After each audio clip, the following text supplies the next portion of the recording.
Hello everyone, welcome back. So I had an interesting conversation with my neighbor's son the other day, and it got me thinking. We were talking about RC cars. He said he really wanted to save up for the X-Max. It's an expensive vehicle, especially when you start getting into batteries and chargers for 4S packs. You know, if you don't have that stuff, it starts adding up. And it got me thinking, because he said he really wants something that is fast and fun. And I was like, wait a minute, you don't need something that large and expensive to have it be fast and fun. So I start going in my mind, are we as influencers making it sound like only the big vehicles are fun? Are we promoting the wrong products?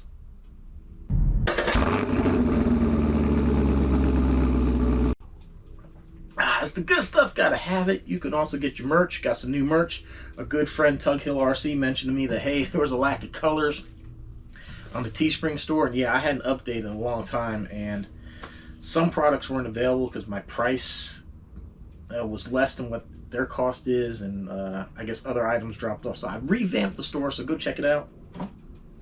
I got this pretty cool. It's a metal mug, but I will say, when coffee's like really hot, I'd like to sell you the cup, but I want to be honest with you, this handle and this lip gets really hot, so it might not be the best for ultra hot beverages, but pretty cool cup. I like it. A little small, but I do like it.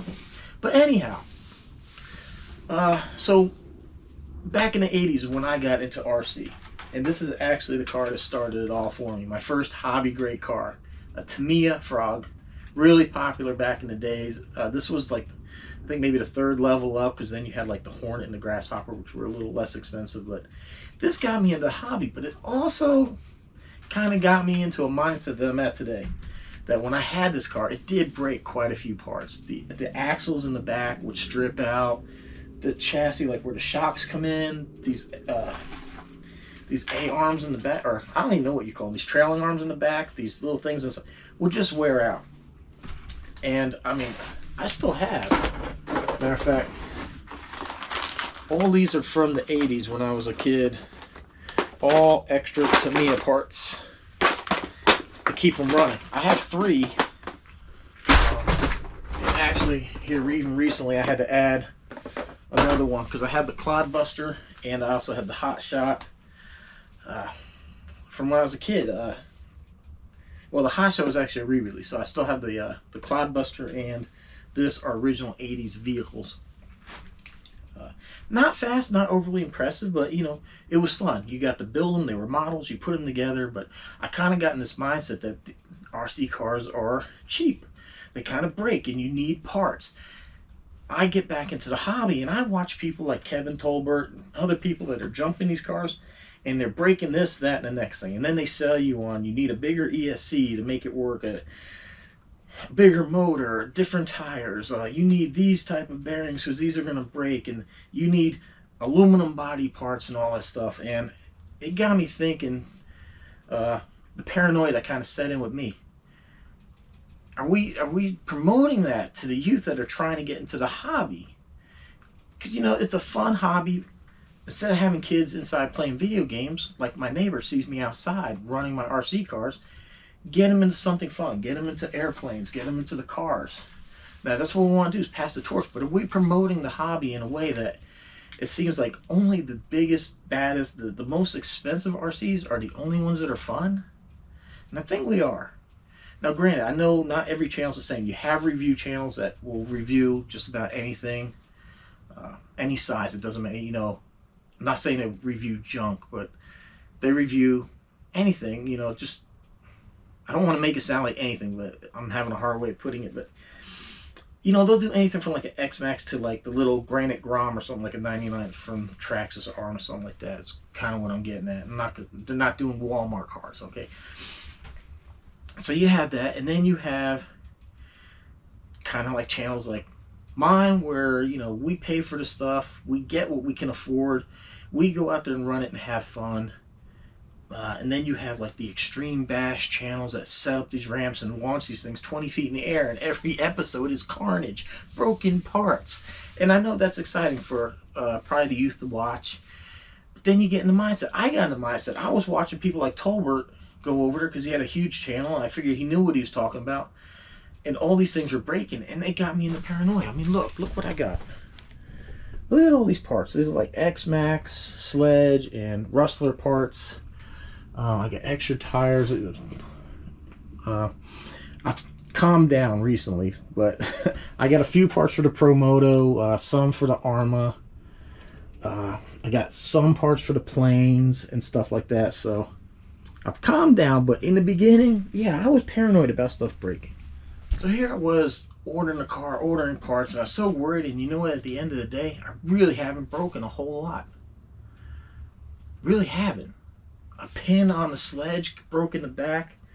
I lost a screw or something out of the front of the Rustler once. The X-Max, I got some string caught up in the back wheel, and it caught a bearing.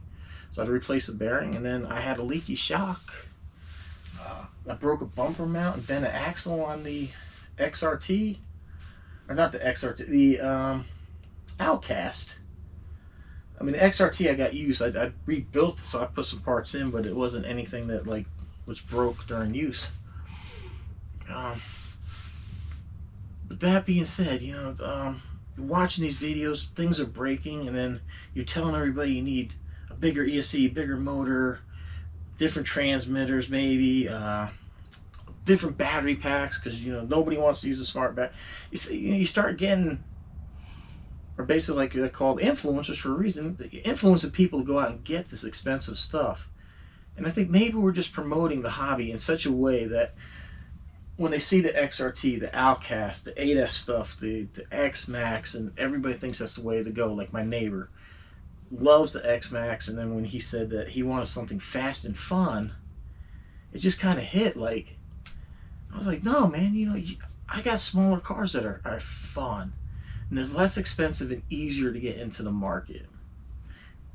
And yeah, I think maybe some of us are just doing a disservice to the youth out there. We want to promote the newest and greatest stuff out there. And I think the smaller stuff just gets left behind because they're not like extreme bash stuff. They're not fast enough, they're not powerful enough to backflip or get big air, so everybody's staying with the more powerful stuff, and it gets expensive.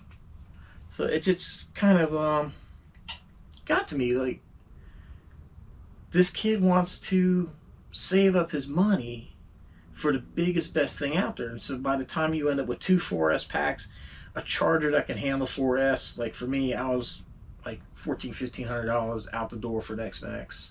It's expensive. I mean, granted, once you get into it, then you have the stuff, but it's that initial startup. And I don't think we put out enough that you can have fun with something like, I have the Infraction Mega, which we're going to take out. Bought it on a scratch and dent. It was cheap. It was brushed, motor and stuff like that, but we've done some upgrades. So I'm going to run that, show you what you can get for cheap, and then slowly upgrade. And then I'm going to take out my Rustler and then show everybody what a nice 3S medium price. This is about a $400 car. You can get them. Traxxas has like cheaper 2-wheel drive. Rustler's around like maybe 200 or so. Even Arma has a variety of cheaper cars, and you can have fun with some of the less expensive stuff. Is it going to be as capable maybe as some of the bigger? Maybe not, but you don't need it to have fun. So let's go to the old BMX park. We're going to take these 2 cars out, and I want to show everybody like what kind of fun you can have with some of the entry vehicles that are out there in the market. The first one up is the Infraction Mega. Now, this isn't the way it came. I chose this because it shows what you can do with a less expensive RC. This came brushed. Originally, it was a brushed system. Slow, but you know, still was fun. It had enough power to, you know, do some donuts in the driveway and you know, rip up and down the street, and that was fine. You know, at least the tires lasted a lot longer back then. But this was number one, truly ready to run. It came with, you know, it was a cheap charger, but you know, it charged the battery, and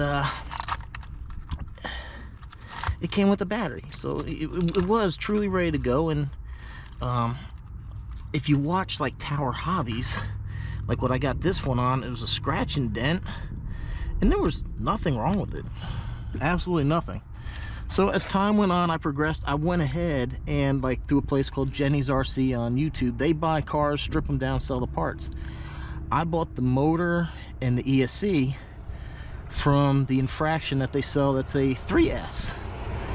So through time, I started out as a basically like a brushed motor nickel metal hydride system, and I made it into a the 3S system. So now this was, like I said, scratch and dent. I got it, it was like 150. Wow. I think it was about $1.50. Now, like I said, they don't offer this anymore, but if you follow like Tower Hobbies, they all the time kind of have specials on cars and stuff like that. So this unit here actually shares all the same parts, and that except for the body of the Vendetta, which was originally a $400 car, and then they had them on sale for $200. And that was a 3S brushless system, just like what's in here now, for $200. So basically $50 more than what I paid for this. And then so like I said, you gotta watch, you know, for the deals. They will pop up if you're patient. So while this one's not built for jumping, you can still come out here and have fun. Ooh. Traxxas. Arma. Oh, okay.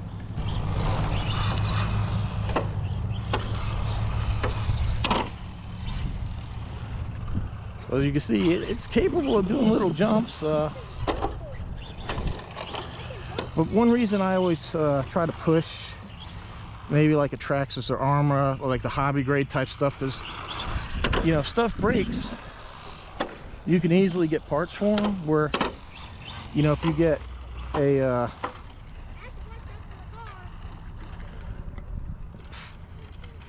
if you get like your store-bought Walmart type stuff, then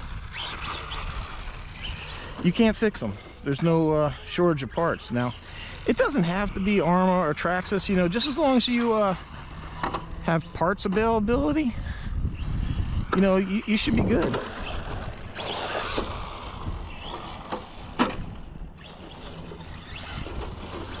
But yeah, you can point out, you don't have to spend a lot of money to have fun. See, watch.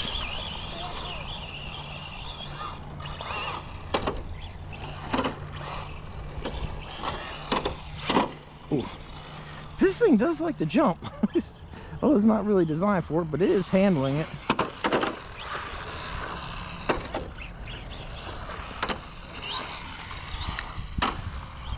Oh, this is actually fun. I'm glad I brought this thing out here. I never really thought about running this here, but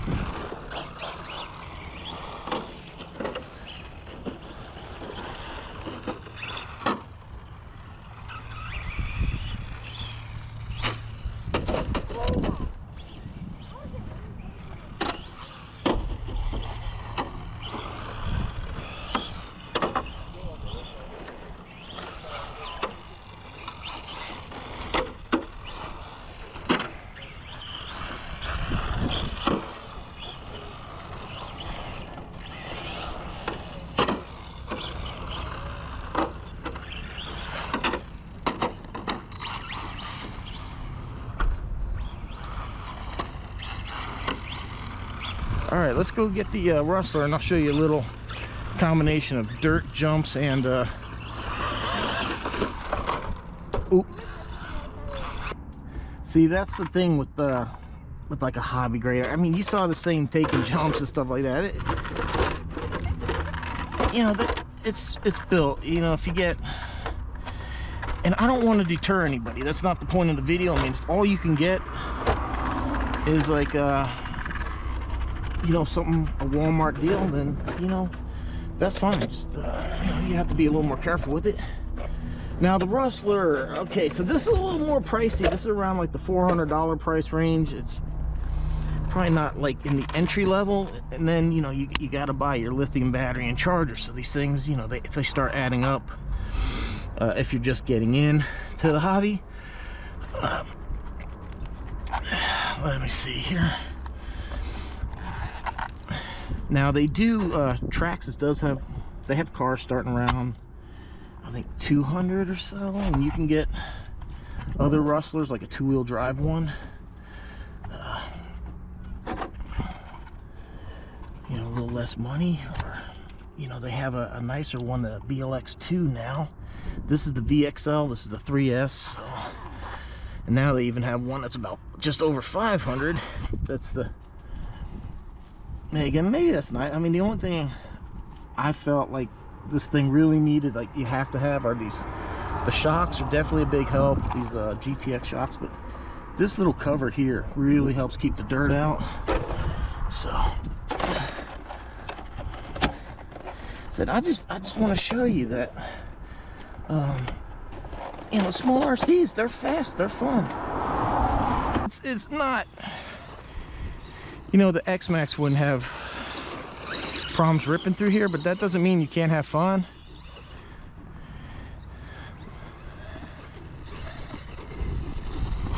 I probably need to dial these shocks in a little bit more, but yeah, you can have, these things are fast. This one's about like 55 or so on the road.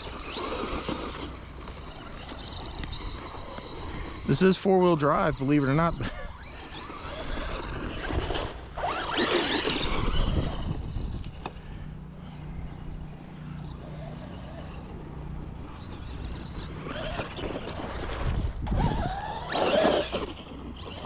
Yeah, I think I need to work on the slipper clutch on this thing. It's not really wheeling that much. Oh, there it goes. It sounds like it's slipping a little bit.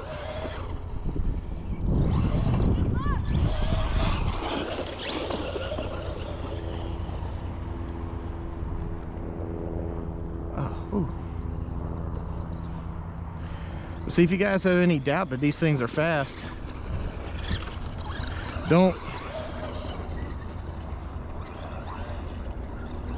you don't have to have the big high dollar X-Max or Outcast, Creighton, the XRTs to come out and have fun.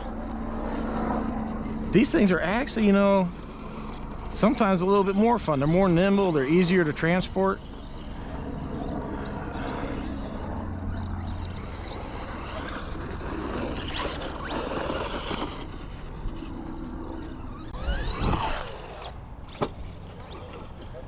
See, good air control. Oh my God. See, very, very capable.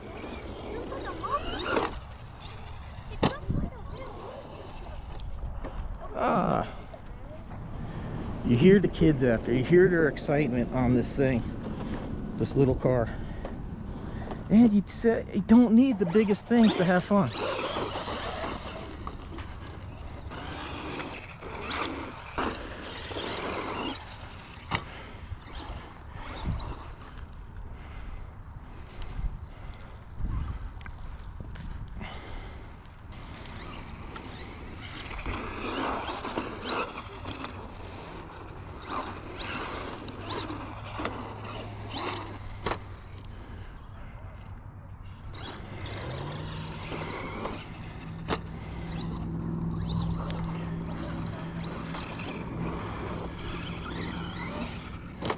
So, you know, just think about, you know, what kind of driving you want to do.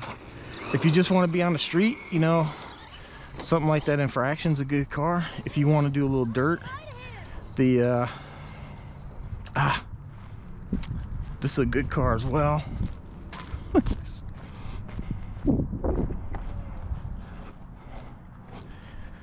All right, I think I'm gonna wrap it up. Let these kids play on the track. You know, it's designed for bicycles, so I just kind of go in between where they're playing, so I don't want to get in their way. It's not an RC car track. It was a good time. Who knew that the Infraction was such a jumper? I mean, that thing literally like didn't take much at all. Just like roll up a thing and that thing just wanted to jump. And you know, it's a very strong chassis. It's based on like the Vendetta here, and I tell you, this thing has been through a lot. We've had this car over 100, and on the way there, it's bounced off a few things. And I only broke, I think, an A-arm or something like that. I broke one in the front, one in the rear. I can't remember, but this thing's taking a beating. It's pretty tough. Even the Rustler, it's been a solid car. It does very well. Some upgrades. Obviously, I need to dial in the shocks a little bit. They're a little bouncy on full speed runs, but it does really well jumping. I mean, for that size car, when it took those jumps, it landed very nicely with the nicer GTX shocks. So it's a little bit more money, but you don't have to have the stuff right away. You can go take them out of the box and have fun with the stuff. And that was kind of the point of the video.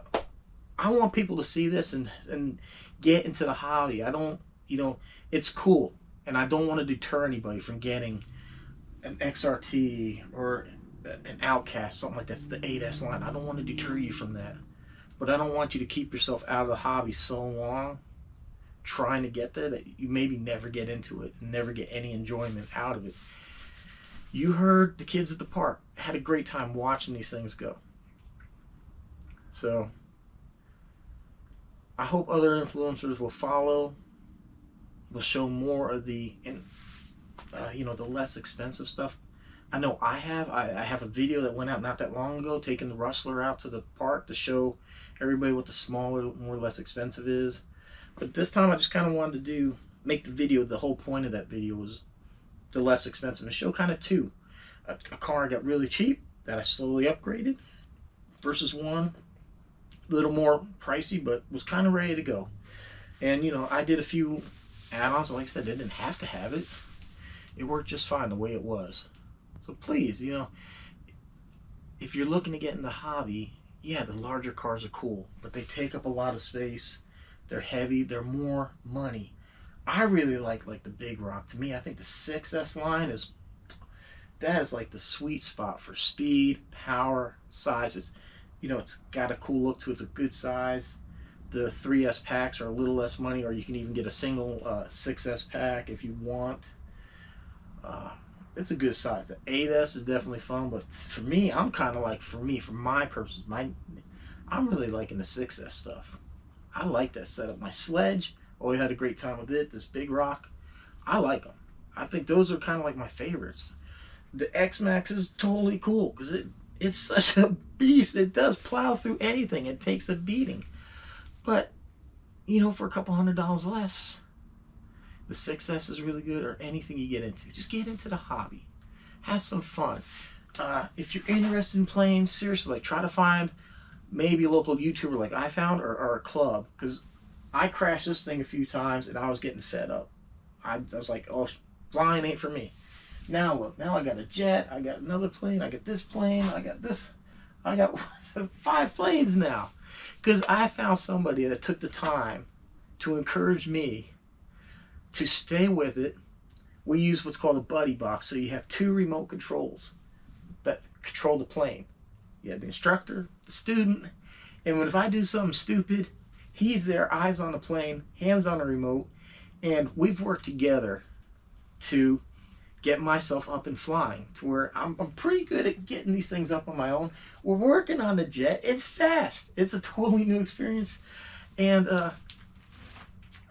it's still a lot to learn. I'm flying the planes in safe mode, where basically if you let go of the plane, it'll level itself and it will only bank so far. If I take it out of safe mode, if I bank it, I got to put it back to center, or if I roll it, it's going to roll. It's going to keep on going. So I haven't gotten that skill yet, but this guy's working with me, and it's great that you have people that want to pass that down. Even though I'm not a child, maybe I'll get good enough to the point that, I'll be in that same situation where I can offer some lessons to somebody. And maybe even just through my videos, we can get more people interested in the RC. Off the couch, off video games, let's go outside and have some fun. It's a great hobby. It really is. So don't let the big vehicles scare you. Don't let the YouTube channel scare you that everything's going to break, or that you need a whole lot of upgraded parts. Because you don't. I've actually detuned this XRT. When I bought it, it came with a big block motor. Huge motor, and that thing was wicked. It wouldn't stay on 4 wheels. It was fast, it was powerful, but to me also a little too powerful. So we toned it down, put a stock motor back in, and calmed it. But I got the big block. It's sitting there, you can see it. So sometimes you maybe just take a step back and slow something down to make it more fun, make it more manageable. I said, you don't need to go crazy with the parts. Don't let this deter you from getting in. All right, let's go out, enjoy the hobby. So if you, and you know, if you see somebody out there running the RC, talk to them. Maybe we'll let you run. I probably won't let you fly one of my planes, but I'm probably more than happy to let you operate one of the RC cars. I mean, probably the traxxas is not, well, I guess, I can't remember if on the arm if I could slow it down. I know the traxxas I can put in a training mode. But, you know, we might let you go ahead and run the car. We'll find something a little bit slower to let you do it because we want to get people into the hobby. That's what it's about. Sharing the passion, sharing the love, get people into the hobby so that way it continues on. Right? I mean, it's a lot has changed since these days.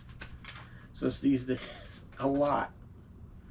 You know, this was like legit, your antenna wire ran up these hooks. There's a resistor here on the side. It was a 3-speed mechanical speed control. So you had slow, you had medium, and full blast. That was it. And then when you hit, there was really no brake. You went into reverse. So you could go full reverse and spin the car around, and the batteries didn't last but maybe 5 minutes and took 30 plus minutes to charge. Now we got batteries that last like 30 minutes and take 30 minutes to charge. The lithium ion and brushless motors. It's made the hobby very fast and exciting. So it's come a long way. It has come a long way. And the RC cars are truly great now. So I hope people will get into the hobby. So I hope you found this informative. Really hope you get into the hobby and join us and have some fun. Don't let the big channels and that scare you about the cost and things breaking. You know, if you go out there and have fun, moderate fun, don't go out there and try to launch a thing as high as your house. You can have fun jumping 5-6 feet and you probably won't break as much as like what other people are, right? So let's go out there, be reasonable, have some fun, and I think you guys are going to really love the hobby. Guys, girls, let's get into it. All right, thanks for watching. Hope you subscribe, and hopefully we'll see you in the next